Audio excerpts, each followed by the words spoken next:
Hello guys, good evening and welcome back to my YouTube channel. If you are stopping by today for the very first time, you are absolutely welcome. And if you are a returning subscriber, thank you so much for always stopping by. In today's recipe, I'll be showing you how I made this delicious local jollof rice. Without further much delay, let's get right into the video.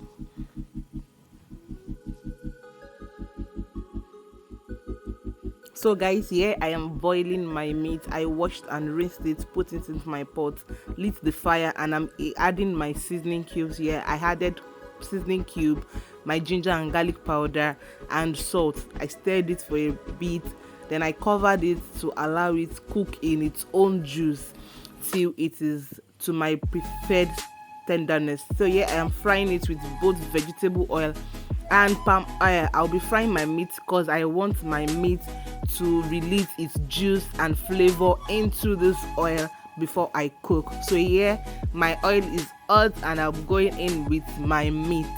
Yes, you have to be very careful at this point because you do not want any accident in your kitchen, okay? And if you are watching us up to this point and you have not yet subscribed, please, what are you waiting for? It is absolutely free to subscribe. Hit the red button and join the family. Let's go. So after that, I just fry till my preferred brownness is achieved, then I take it off the fire.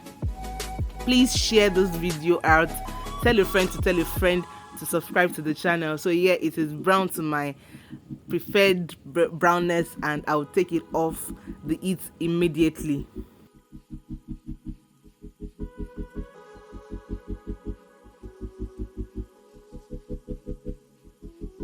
So we are going right into the cooking. Here I'll transfer my oil I used to fry into a bigger pot that I'll be using to cook the rice. I'll pour it in, add my onions almost immediately because my oil is still very hot.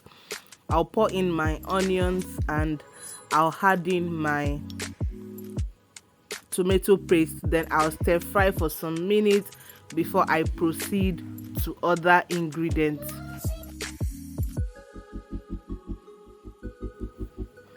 So here I'm frying my onions and my tomato paste to remove every unwanted taste from the tomato paste. So just give it a very good stir and make sure it's not burning. I'm frying on a medium-low heat here, and I'm trying not to allow it to get stuck or get burnt to my pot. So I'll be adding in my blended pepper. There I have my tatache and my rodo alone.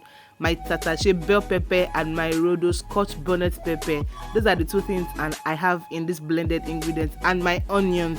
So I'll be adding that in any moment from now, and I'll stir fry and fry and fry and fry and fry and keep frying till my ancestors tell me it is okay to stop frying. You get it?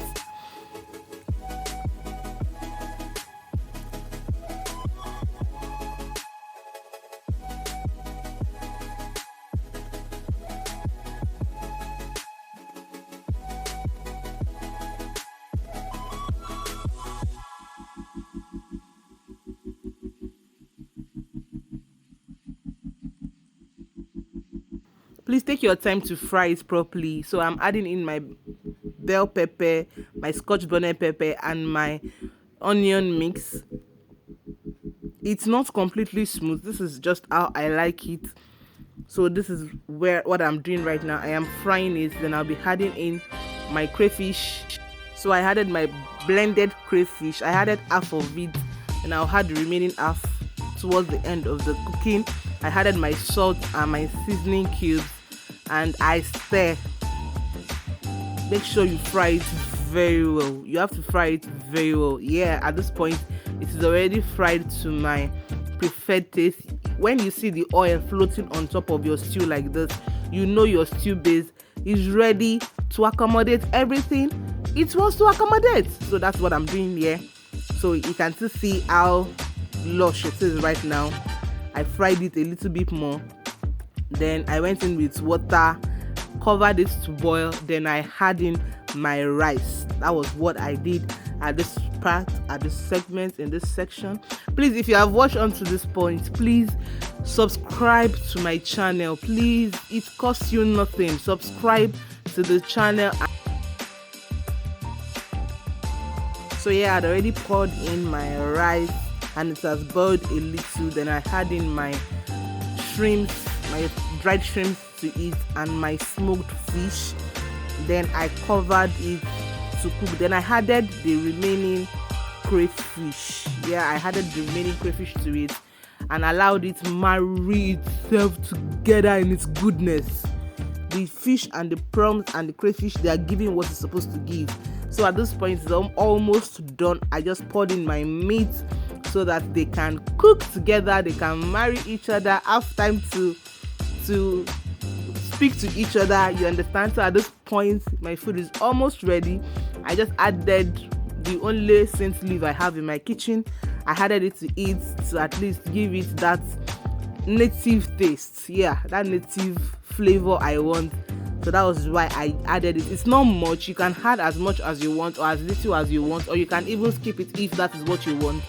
But I just wanted to have a taste of it in my native jollof rice. Why is it native if there's no scent leaf? Tell me. So we proceed. I just mixed it, then I covered it to simmer. Then that's the end of my jollof rice. So thank you so much for watching. I appreciate you. Please subscribe to my channel if you haven't, and see you in my next video. Bye bye.